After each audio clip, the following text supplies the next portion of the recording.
Victor means when he says the issues might still persist. All right, let's talk about the second tier of Nigerian League football. That's the NNL. After allowing clubs to observe the Utah holidays, the Nigerian National League has announced that the 2024-2025 season will resume from the break on the 4th of January. The Paramount League in Nigeria, like they love to call themselves, which kicked off on the 30th of November 2024 in Abakaliki, Ebonyi State, went on Christmas and New Year break after 3 weeks of action.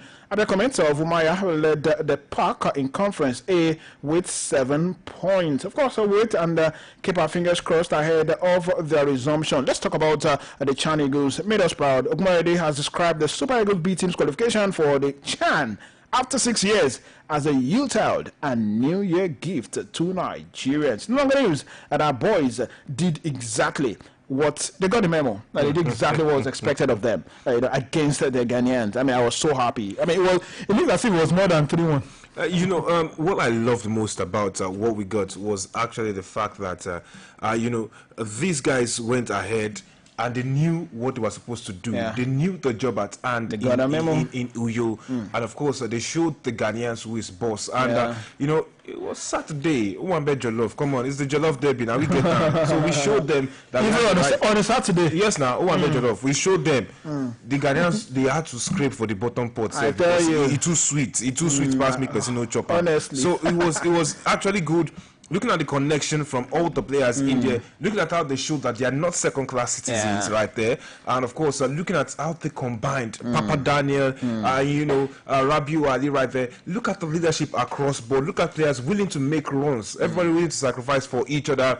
And, looking at how they all work together, you could see that the gaffers, the coaches actually combined so well to pick players who would understand what they were trying to do. Absolutely. And they would get the job done eventually. So, yes, it was beautiful to actually see what happened right there, in camp. They passed from Mundoka Jr. to set, Sadiq Ismail Tron goal, the movement right there from Sikira Alimi to actually open the space for, Mundoka Jr. to slot his own home. And look at the pressing and the counter pressing from the boys. You would say the combinations working so well, and of course it was good for us to see what this and I know that there are some calls that just in case we have some games against some lower sides that we can actually say, instead of calling all the big boys from Europe to come and then before they acclimatize, we can actually get this crop. We can work on this crop of players. That has been the argument always well. Which time we say, get us some home-based players to join the Super Eagles A team.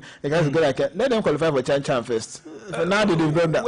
After 6 years. It was not even just getting the qualification ticket. It was the way they played. And that was impressive. And I think if we can work with these players and then, have a good core from their side, I mean, you can start getting better things right there, especially when you see that there's a disparity between how African football is and the tempo at European level. It's going to be easy for us to adjust to that within a few hours of training. Absolutely good one. And one thing I also want to point out is organization this time around. Now, for the first time in a while, we had these boys leave their club. They had like 3 phases of training ahead of this one. They leave their club side, they converge in Abuja.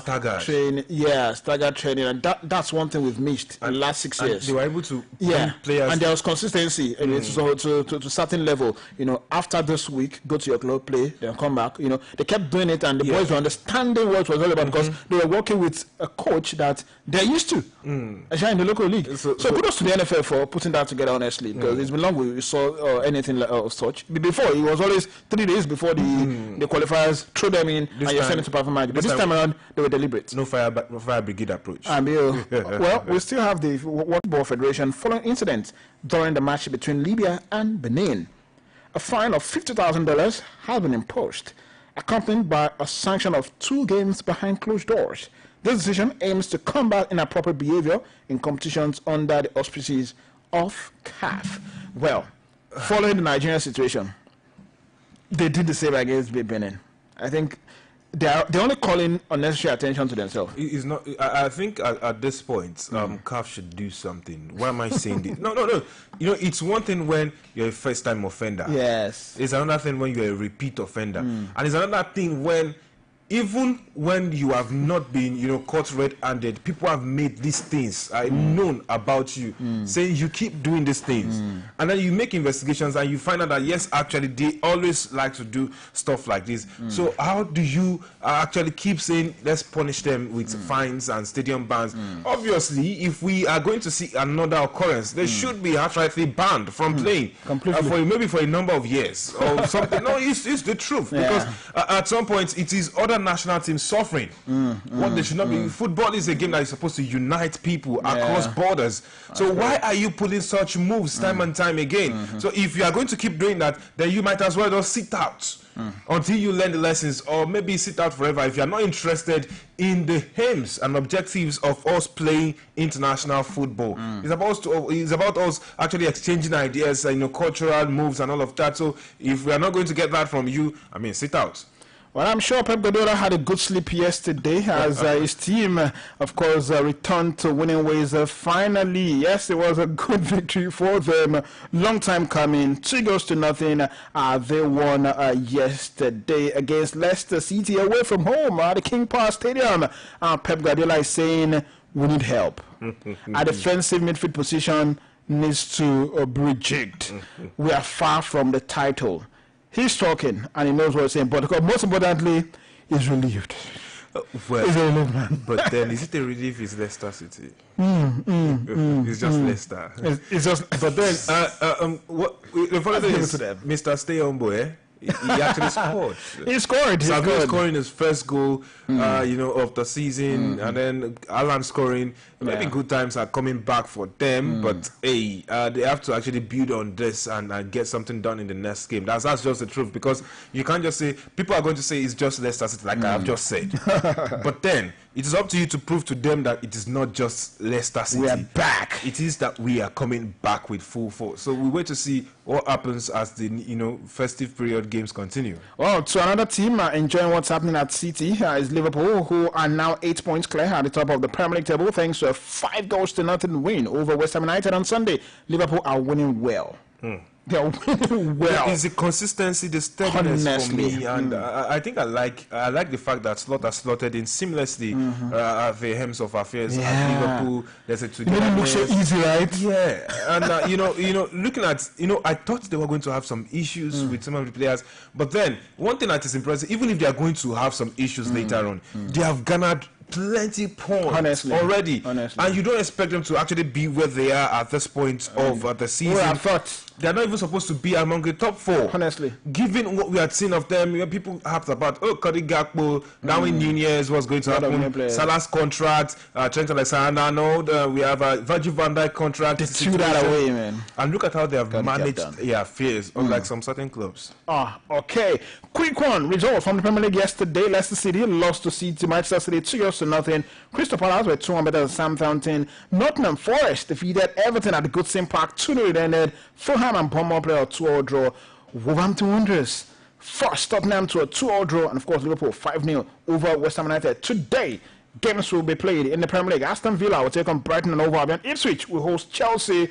Manchester United will take on Newcastle United. Well, in the Italian Serie A, a number of interesting games we witnessed. Empoli, of course, lost at home to Genoa 2-1. It ended. Lazio and Atlanta played 1-0 on Mola.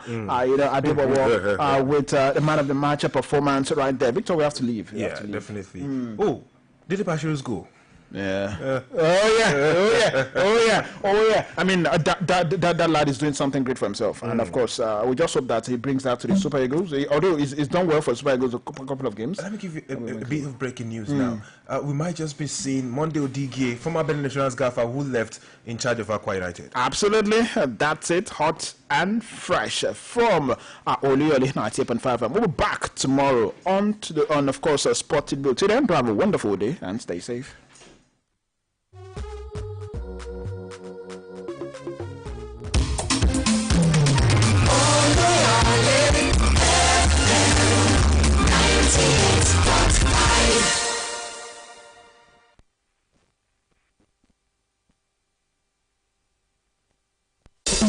Oluyole FM. Onjalala. Onjatoroto. Oluyole FM. ó kilẹ̀ létí. Oluyole FM ó báradọ́gba kì í sìn bí ọmọ àwélé ó jẹ́ gàràgà ní fara olùkọ́yìn tètò tó ń létí ròyìn ní yùngbà ajídára bí ìṣù ẹ̀lú fi ká fábẹ́lá tẹ̀ ẹ́. 98.5 FM ìkòkò ọbẹ̀ fún gbogbo ẹlẹgbẹ́ tó kù máa gbọ́rọ̀ lọ.